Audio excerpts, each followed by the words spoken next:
नमस्कार स्टूडेंट्स, शांति एकेडमी में आप सभी का स्वागत है।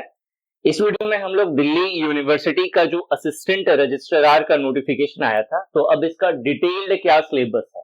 सिलेबस आपको नोटिफिकेशन में मेंशन है, लेकिन डिटेल सिलेबस मतलब गो थ्रू होना, आपको ऊपर ऊपर से तो सिलेबस पता है, लेकिन उसके अंदर पढ़ना क्या क्या है, कौन कौन से टॉपिक्स है जहां से क्वेश्चंस बनते हैं, प्रीवियस ईयर पेपर्स में कहां कहां से क्वेश्चंस बना था, उसे कंप्लीट एनालिसिस करके हम लोगों ने यहाँ पे डिटेल्ड सिलेबस एंड जो टॉपिक्स आपको पढ़ने हैं उन टॉपिक्स का इन डेप्थ एनालिसिस आपको यहाँ पे मिलेगा।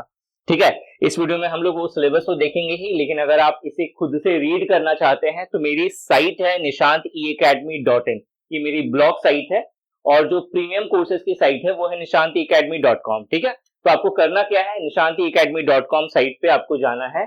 यहाँ पे आपको सिलेबस का कैटेगरी दिखेगा। जब आप सिलेबस की कैटेगरी पे क्लिक करोगे तो official Delhi university assistant registrar का जो एग्जाम होने वाला है 2024-2025 का, तो उसका क्या सिलेबस है और कौन कौन से टॉपिक इन डेप्थ है उसके ऊपर में ये आर्टिकल लिखा हुआ है।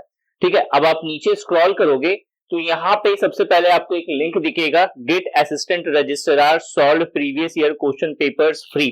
ठीक है, अब चूंकि यहाँ पे मैंने डायरेक्टली प्रीवियस ईयर पेपर नहीं दिया है, यहाँ पे एक फॉर्म दिया हुआ है। आपको क्या करना है, इस पे क्लिक करना है, क्लिक हियर पे जाकर के आप जब क्लिक करोगे तो एक फॉर्म ओपन होगा जहां पे आपको अपना मेल आईडी और फोन नंबर डालना है। अब चूंकि ये डायरेक्टली नहीं है, उसका कारण ये है क्योंकि ये जो पेपर है ये सिर्फ पेपर नहीं है, सॉल्व प्रीवियस ईयर पेपर है और सोल्यूशन अभी प्रोसेस में है। ठीक है, 24 से 48 घंटे का समय चाहिए। अपना मेल आईडी और अपना फोन नंबर जेन्युइनली डालेंगे तो उनके मेल आईडी और फोन नंबर पे पूरा का पूरा पीडीएफ का लिंक चला जाएगा। आप डायरेक्टली जो है क्लिक करना और वो डाउनलोड हो जाएगा फ्री में, कोई भी हिडन चार्जेस वहां पे नहीं होगा। ठीक है, पूरे सॉल्व पेपर का पीडीएफ उन्हीं लोगों को मिलेगा जो लोग इस फॉर्म में जेन्युइनली रजिस्टर्ड करेंगे। नीचे आते हैं, नीचे आपको यहाँ पे दिखेगा दिल्ली यूनिवर्सिटी का हम लोगों ने अभी एक कोर्स लॉन्च करा है। मंडे से इसकी क्लासेस स्टार्ट हो जाएंगी। ये जो कोर्स होगा ये प्रीलिम्स प्लस मेंस दोनों के लिए होगा। मतलब आप सिर्फ प्रीलिम्स को टारगेट नहीं करोगे, प्रीलिम्स प्लस मेंस दोनों को लेकर के चलोगे, क्योंकि प्रीलिम्स के बाद मेंस में ज्यादा समय नहीं मिलेगा। एक इंक्वायरी बहुत ज्यादा मेरे पास आई हुई है कि सर प्रीलिम्स का पेपर कब होगा, तो ये फरवरी एंड में या मार्च के स्टार्टिंग में आपको मिल जाएगा। डीयू ने नोटिफिकेशन निकाल दिया कि फरवरी एंड में या मार्च में आपका पेपर होगा। ठीक है, और उसके बाद जो मेंस होगा उसमें ज्यादा समय नहीं मिलेगा आपको। प्रीलिम्स जैसे ही कंप्लीट होता है अराउंड 1 मंथ का समय मिलेगा, उसके बाद मेंस का पेपर हो जाएगा। तो आपको प्रीलिम्स प्लस मेंस दोनों लेकर के चलना है। ठीक है, तो यहाँ पे प्रीलिम्स प्लस मेंस का फुल पैकेज हम लोगों ने कोर्स निकाला है, जिसके अंदर अगर समझोगे तो यहाँ पे आपको क्या क्या चीजें मिलेंगी, रिकॉर्डेड एंड लाइव वीडियोस मिलेंगी। ठीक है, नोट्स एंड स्टडी मटेरियल मिलेगा, 10 प्रीलिम्स का मॉक टेस्ट मिलेगा जो ऑनलाइन मॉक टेस्ट है, सब्जेक्ट वाइज प्रैक्टिस टेस्ट मिलेगा, हर सब्जेक्ट के अकॉर्डिंग प्रैक्टिस टेस्ट होगा, 20 मेंस पीडीएफ टेस्ट पेपर मिलेगा। क्योंकि आपका जो मेंस का पेपर होगा वो ऑफलाइन मोड में होने वाला है, डिस्क्रिप्टिव का पेपर होने वाला है, तो वैसा 20 मेंस का पेपर मिलेगा। अब यहाँ पे आपका क्वेश्चन हो सकता है सर ये 20 और ये 10 क्यों, क्योंकि 10 एनफ है बाबू क्वालिफाई करने के लिए, क्योंकि जो प्रीलिम्स का पेपर है वो क्वालिफाइंग नेचर का है, तो क्वालिफाई करने के लिए ये एनफ है। बाकी जो एक्चुअल जो आपको परफॉर्म करना है वो मेंस में परफॉर्म करना है, इसीलिए यहाँ पे 20 पेपर दिखेगा आपको। बाकी इसके अलावा प्रीवियस ईयर पेपर्स आपको यहाँ पे मिलेंगे 3 फॉर्मेट में। आपको अनसॉल्व वाला भी मिलेगा ताकि आप डाउनलोड करके सॉल्व कर सकें, सॉल्व वाला भी मिलेगा, और plus as a mock test भी आपको मिलेगा। आप चाहते कि खुद से जो है आप इन सभी प्रीलिम्स के जितने पेपर हुए हैं असिस्टेंट रजिस्ट्रार के, आप खुद से ट्राई करो, दे सको, तो उसका आपको ऑनलाइन मॉक टेस्ट के फॉर्मेट में भी मिलेगा। इन सभी पॉइंट के अलावा आपको एक डेडिकेटेड व्हाट्सएप ग्रुप मिलेगा जिसका एडमिन मैं रहूंगा, और वे सारे स्टूडेंट रहेंगे जिन्होंने ये कोर्स परचेज करा हुआ है, ताकि किसी भी तरह का कोई भी इशू हो रहा है या कोई भी गाइड चाहिए आपको तो डायरेक्टली आप लोग आपस में भी डिस्कस कर सको और मेरे से भी डिस्कस कर सको। ठीक है, इसका जो एक्चुअल प्राइस रखा गया है वो 1499 का है, 1499 रुपए का आपको ये कोर्स दिखेगा। लेकिन ठीक है, 1499 का ये कोर्स दिख रहा है, लेकिन अगर आप इसे 48 आवर्स के अंदर परचेज करोगे, ठीक है, तो इसमें आपको 30% का ऑफ मिलेगा, 30% का आपको और ऑफ मिलेगा, और ये 30% का ऑफ लेने के लिए आपको कूपन कोड यूज करना है। ये ध्यान रखना कौन सा कूपन कोड यूज करना है। अगर आप 48 आवर्स के लिए अप्लाई करते हैं, यानी कि संडे तक अगर आप ये कूपन कोड यूज करते हैं इस पर्टिकुलर कोर्स में, तब जाकर के आपको 30% का ऑफ मिलेगा, ठीक है, इस पूरे कोर्स में। इसका जो कूपन कोड आपको यूज करना है वो है early bird, EARLYBIRD, early bird coupon code आपको यूज करना है। कोर्स परचेज करते समय आपको 30% और डिस्काउंट मिल जाएगा और उसके बाद जो है आप इसे अराउंड 1000 रुपीज के आसपास में आप इसे परचेज कर पाओगे, ठीक है। किसी तरह की अगर कोई भी डाउट होगी तो आप मेरे व्हाट्सएप नंबर पे मुझसे कांटेक्ट कर सकते हो, डिटेल आपको डिस्क्रिप्शन में मिल जाएगा, ठीक है। अब यहाँ पे हम लोग DU असिस्टेंट रजिस्ट्रार के सिलेबस की अगर बात करें तो सिलेबस जो है एक्चुअली दो तरीके का है, प्रीलिम्स का सिलेबस और मेंस का सिलेबस। जो आपको नोटिफिकेशन में जितना मेंशन है वो सिर्फ इतना मेंशन है कि यहाँ पे 4 टॉपिक्स पूछे जाएंगे, general studies, reasoning, general mathematical ability और functioning of higher educational institute. General studies के 30 क्वेश्चंस होंगे, रीजनिंग के 30 क्वेश्चंस होंगे, जनरल मैथमेटिक्स के 30 क्वेश्चंस होंगे, functioning of higher educational institute के 10 क्वेश्चंस होंगे, ठीक है। यहाँ पे मार्क्स डिस्ट्रीब्यूटेड है कि हर क्वेश्चंस के चूंकि 4 मार्क्स है तो यहाँ पे आपको 30 क्वेश्चंस के 120 मार्क्स हो जाएंगे। इसी तरीके से टोटल मार्क्स यहाँ पे डिस्ट्रीब्यूटेड है और यहाँ पे 100 क्वेश्चंस है और टोटल मार्क्स कितना होगा 400। यहाँ पे नेगेटिव मार्किंग का भी प्रावधान है, -1 आपका डिडक्ट हो जाएगा या फिर ऐसे कह ले कि एक नंबर जो है वो डिडक्ट हो जाएगा अगर आप कोई भी क्वेश्चन यहाँ पे रॉन्ग करते हैं तो।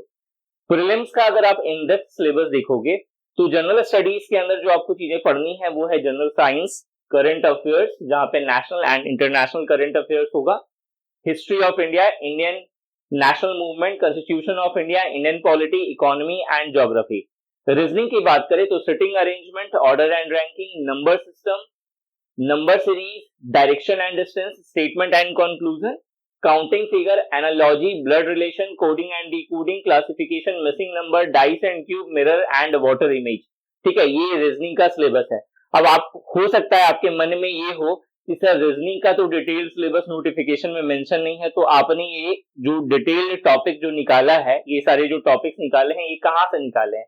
तो भाई हमने प्रीवियस ईयर पेपर्स को अच्छे से एनालिसिस करा, उसके बाद देखा है कि कहां कहां से क्वेश्चंस बने हैं, उसके बिहाफ पर 4 या 5 अलग अलग यूनिवर्सिटीज हैं जिसमें DU भी है, उन सभी को अच्छे से एनालाइज करा तो जाकर के हमें पता चला कि रीजनिंग के अंदर ये सारे टॉपिक्स हैं जो इंपॉर्टेंट है, ठीक है। इसके बाद हम लोग अगर जनरल मैथमेटिकल एबिलिटी की बात करें तो इसके अंदर percentage, ratio and proportion, time, work and wages, simple and compound interest, number system, data interpretation, clock and calendar, average, profit loss and discount, time, speed and distance, ठीक है। इतने सारे टॉपिक पूछे जाएंगे। तो इस जनरल मैथमेटिकल एबिलिटी के अंदर क्लॉक एंड कैलेंडर मेंशन करा गया है, लेकिन जनरली रीजनिंग का पार्ट होता है। लेकिन इस एग्जाम में जनरल मैथमेटिकल एबिलिटी के अंदर क्लॉक एंड कैलेंडर का टॉपिक पूछा जाएगा। नेक्स्ट जो है वो है functioning of higher educational institutions. इसके अंदर फर्स्ट जो टॉपिक पढ़ना है वो है higher educational institutions in India, दूसरा है गवर्न रूल्स एंड पॉलिसीज, तीसरा है नोडल एजेंसीज, चौथा है मेरा फाइनेंशियल एंड एडमिनिस्ट्रेटिव फंक्शनिंग। इसके बाद जो नेक्स्ट है वो है act, statutes and ordinance, then quality assurance and accountability, then reforms in higher education. जो हमारा जो कोर्स है उसके अंदर आपको जितने सारे सिलेबस हमने बोले हुए हैं, जितने सारे टॉपिक बोले हुए हैं, इन सारे टॉपिक्स को कवर करवाया जाएगा। इसके बाद जो नेक्स्ट है वो है DU असिस्टेंट रजिस्ट्रार के मेंस का सिलेबस। मेंस का सिलेबस बहुत इंपॉर्टेंट है क्योंकि यहां से आपका मेरिट बनने वाला है। 70 मार्क्स का ये पेपर होगा और जो टोटल टाइमिंग होगी वो 2 आवर्स की होगी। मेंस के अंदर जो सिलेबस जो मेंशन करा गया है नोटिफिकेशन में वो है basic knowledge of constitution of India and Indian polity, educational administration and management, functional aspect of working of government bodies and institution, ठीक है। और अगर आप इन डेप्थ सिलेबस देखोगे तो basic knowledge of constitution of India and Indian polity के अंदर जो है evolution of Indian constitution, features of Indian constitution, amendments, significant provisions and basic structure of Indian Constitution, Parliament and state legislature structure functioning, conduct of business powers and privileges and issues arising out of these. उसके बाद है structure, organization and functioning of the executive and the judiciary. इसके बाद ministry and department of the government, silent features of the act pertaining to reservation and transparency, appointment to various constitutional posts, then powers, functions and responsibility of various constitutional bodies, statutory, regulatory and various quasi-federal, quasi-judicial bodies. Next बात करें तो educational administration and management के अंदर पहला जो topic है वो है higher education system in India, its regulatory bodies and recent developments in this field. इसके बाद जो सेकेंड टॉपिक है वो है financial administration in higher educational institutions including budget formulation and execution of budget, then application of information communication technology and other modern technologies in the higher education system। और जो last topic है वो है functional aspect of working of government bodies and institution, और इसके अंदर तीन topic है।